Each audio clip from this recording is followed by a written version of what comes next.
بسم اللہ الرحمن الرحیم۔ میں ہوں عنایت اللہ کاشف ایڈوکیٹ اور آپ دیکھ رہے ہیں لیگل انفارمیشن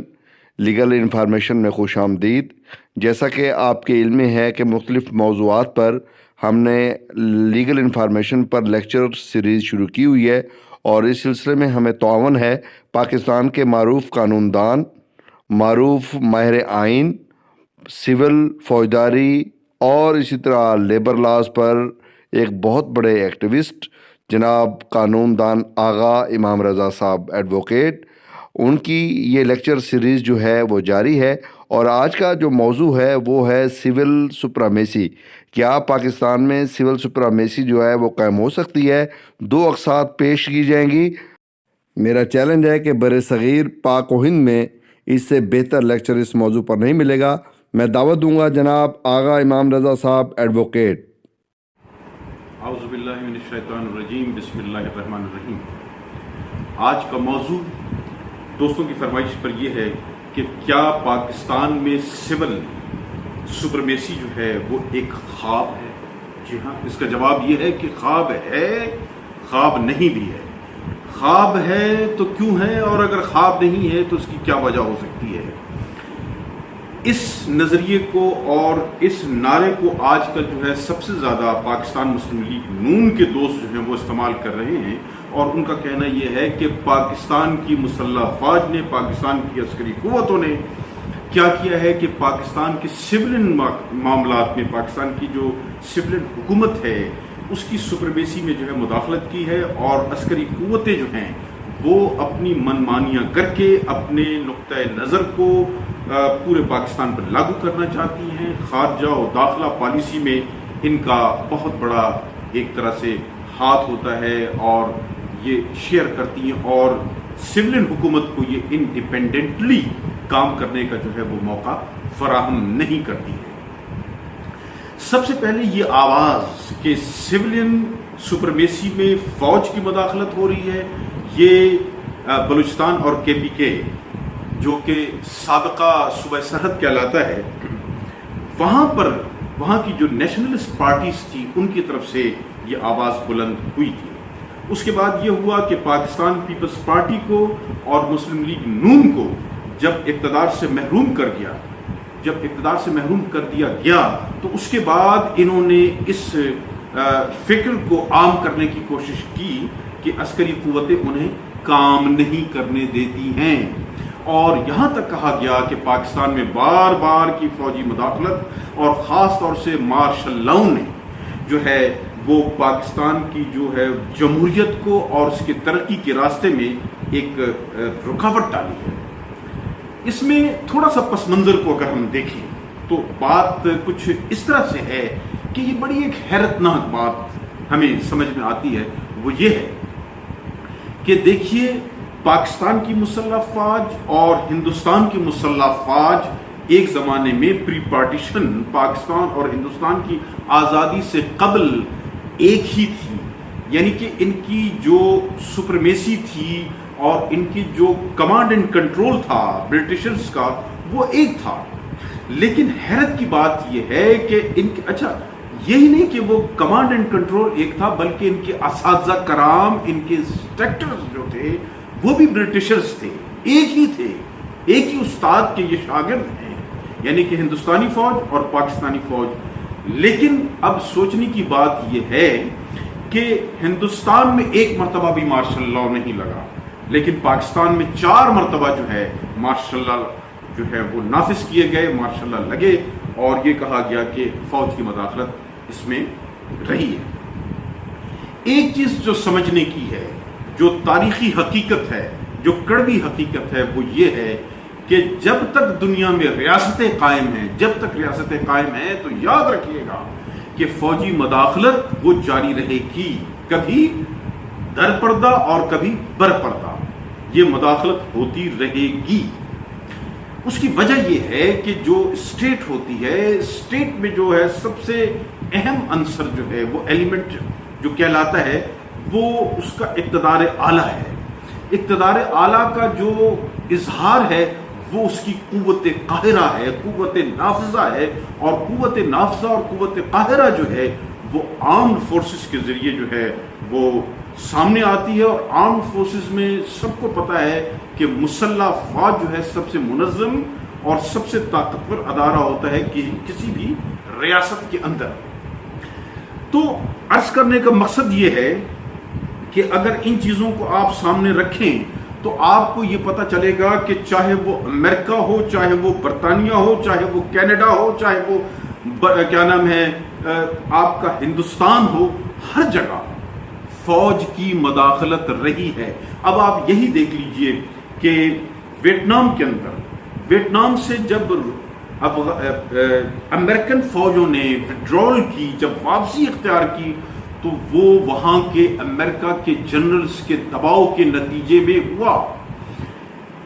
ویتنام میں امریکن شکست وہ امریکہ کی سولین گورنمنٹ نے قبول نہیں کی، بلکہ وہاں کی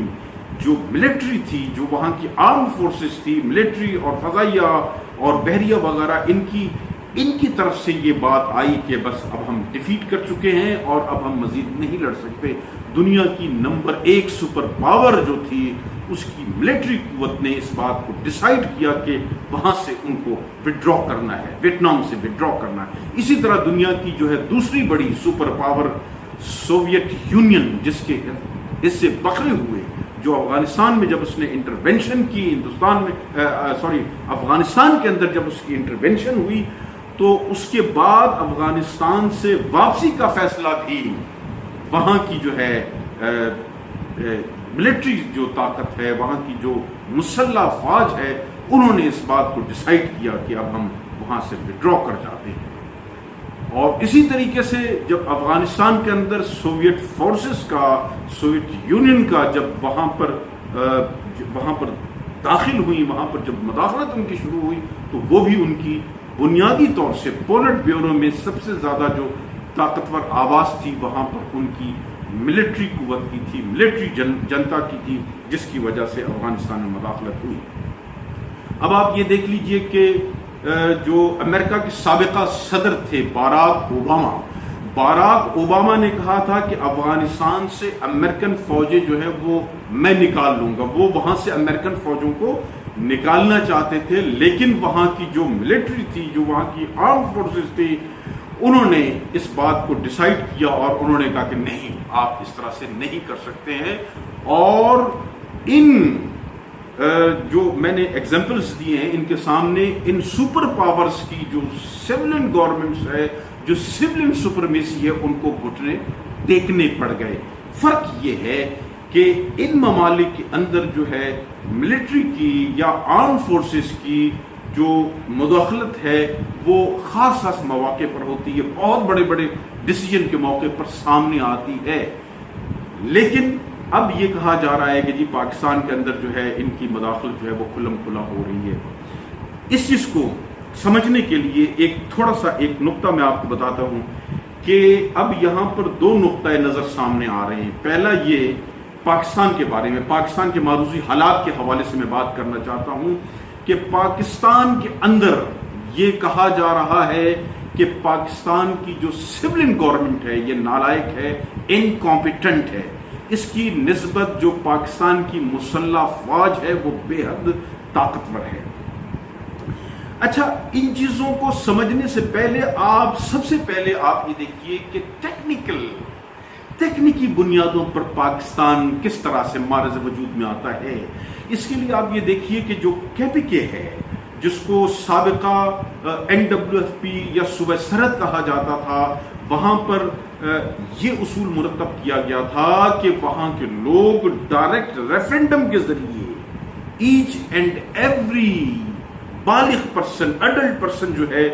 وہ ڈائریکٹ ووٹ دے گا، ڈائریکٹ ریفرینڈم میں حصہ لے کر یہ بتائے گا کہ اس نے پاکستان کے ساتھ شامل ہونا ہے کہ نہیں ہونا ہے. اور اس طریقے سے وہاں پر صوبہ سرحد کے لوگ جو تھے، جو کہ موجودہ KPK کہلاتا ہے، وہاں کے لوگوں نے پاکستان کے حق میں ووٹ دے کر پاکستان کے ساتھ الحاق یا شمولیت کا انہوں نے اعلان کیا یا اپنی رائے کا اظہار کیا، اور یہ بالکل ڈائریکٹ عوام کا پاکستان کے ساتھ الحاق تھا. اب آ جائیے بلوچستان کے اندر. بلوچستان کے اندر کیا ہوتا ہے؟ بلوچستان کے اندر جو شاہی جرگہ ہوتا ہے، جو وہاں کے ممتاز سرداروں کے اس کو کنسٹیٹیوٹ کرتا ہے جرگے کو، وہاں کے ممتاز قبائلی سرداروں نے اور کوئٹہ میونسپل بورڈ نے اس بات کو ڈیسائیڈ کیا کہ وہ جو ہے پاکستان کے ساتھ الحاق کرنا چاہتے ہیں، اور انہوں نے پاکستان کے ساتھ الحاق کیا۔ اس کا مقصد یہ ہے کہ وہاں کے عوام، میں کہتا ہوں کہ 110% پاکستان کے ساتھ شامل ہونا چاہتی ہوں گی، لیکن وہاں کے جو قبائلی سردار ہیں ان کی ول جو تھی وہ پریویل کر گئی، اور اس طریقے سے عوام کی ول جو ہے وہ پیچھے رہ گئی۔ اب آ جائیے آپ سندھ کے اندر، وہاں کی سندھ کے اندر جو ہے سندھ لیجسلیٹو جو اسمبلی تھی، وہاں کے جو الیکٹیبلز تھے، وہاں کے جو ممبرز تھے، وہ تمام کے تمام وڈیرے تھے، تمام کے تمام بڑے جاگیردار، بڑے وڈیرے تھے۔ انہوں نے یہ فیصلہ کیا کہ وہ پاکستان کے ساتھ شامل ہوں گے، یعنی کہ سندھ کے عوام نے براہ راست پاکستان کے ساتھ شمولیت اختیار کرنے کا جو ہے کوئی وہ اپنا رائے یا اپنی جو ہے اوپینین یا جو اپنا نقطہ نظر ہے اس کو جو ہے اپنی ول کو ایکسرسائز نہیں کیا۔ اس کا یہ مطلب ہرگز نہیں ہے کہ سندھ کی عوام جو ہے وہ پاکستان کے ساتھ شامل نہیں ہونا چاہتے تھے۔ میں ایک ٹیکنیکل بات کرنا چاہ رہا ہوں، ایک تاریخی حقیقت کو بیان کرنا چاہ رہا ہوں۔ بینہ یہی پنجاب کے اندر ہوا، پنجاب کے اندر بھی جو پنجاب کے جو الیکٹیبلز تھے، جو پنجاب کی اسمبلی تھی، جو پنجاب میں جو انتخابات ہوئے، اس کے نتیجے میں وہاں پر جو چوزن ریپرزنٹیٹیوز تھے انہوں نے فیصلہ کیا کہ وہ پاکستان کے ساتھ شمولیت کریں گے اور پاکستان کے ساتھ شامل ہو گئے۔ اچھا، ایک چیز تھوڑا سا جو ہے وہ ذہن میں رکھیے گا کہ پری پارٹیشن 1936 کا جب انتخابات ہوئے ہندوستان کے اندر، اس میں پاکستان مسلم لیگ نون کو کہیں پر بھی کامیابی حاصل نہیں ہوئی، وہ کسی بھی صوبے میں کامیاب نہیں ہوئی، ہر صوبے میں اس کو شکست سے دوچار ہونا پڑا۔ لیکن اب آپ یہ دیکھیے کہ 1936 میں جو ہے یونینسٹ پارٹی جو ہوتی ہے، پنجاب یونینسٹ پارٹی، یعنی کہ جو پنجاب کے بڑے بڑے جاگیردار تھے، بڑے بڑے زمیندار تھے، ان کی نمائندہ جو جماعت تھی وہ 1936 کا الیکشن جیت جاتی ہے۔ پھر اسی طریقے سے یہ ہوتا ہے کہ 1937 میں جناح سکندر حیات ایک پیکٹ ہوتا ہے، اس پیکٹ کے نتیجے میں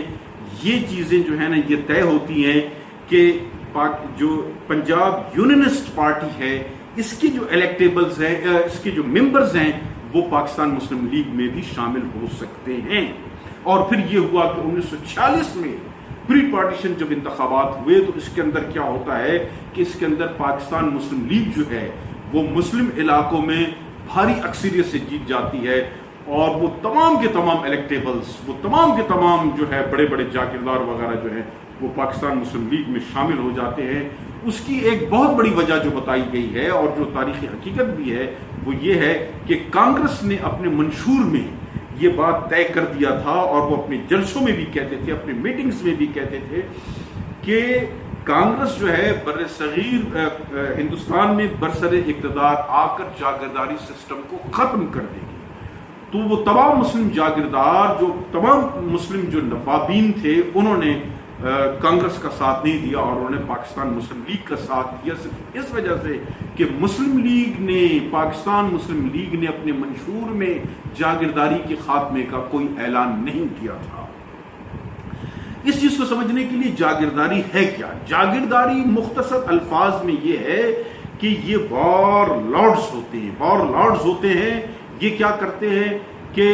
جو ملک کے یا ریاست کے جو سب سے بڑا وار لارڈ ہوتا ہے، جس کو آپ بادشاہ کہتے ہیں، جو شہنشاہ ہوتا ہے، اس کو جنگ کی صورت میں جب کبھی جنگی ماحول پیدا ہوتا ہے یا کوئی جنگی تھریٹ ہوتا ہے تو یہ وار لارڈز جو ہیں ان کو کیا کرتے ہیں، بادشاہ کو فوج اور فوج کے ساتھ جو ہے اس کا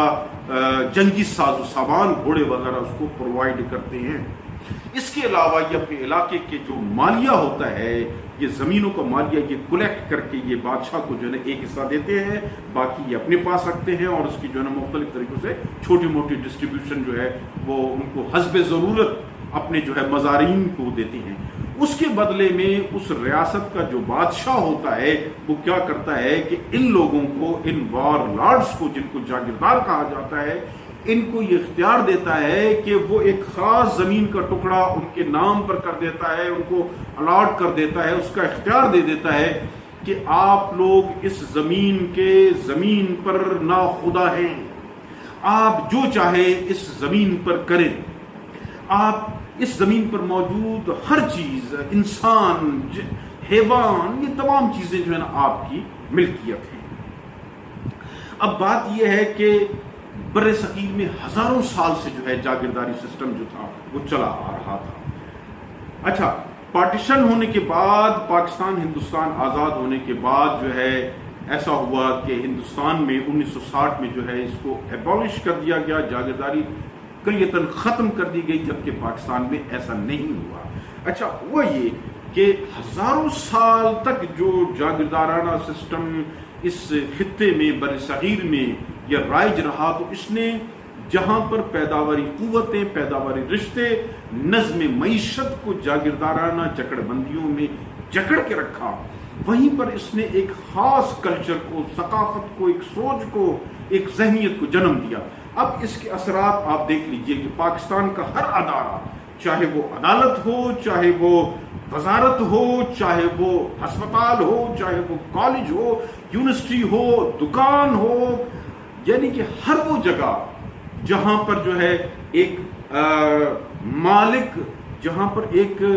ماسٹر اینڈ سرونٹ، جہاں پر ایک افسر اور اس کے ماتحت کا جہاں پر رشتہ آپ کو نظر آئے گا، وہاں پر جاگیردارانہ سوچ نظر آئے گی۔ یہ تمام ادارے جن کا میں نے ذکر کیا ہے،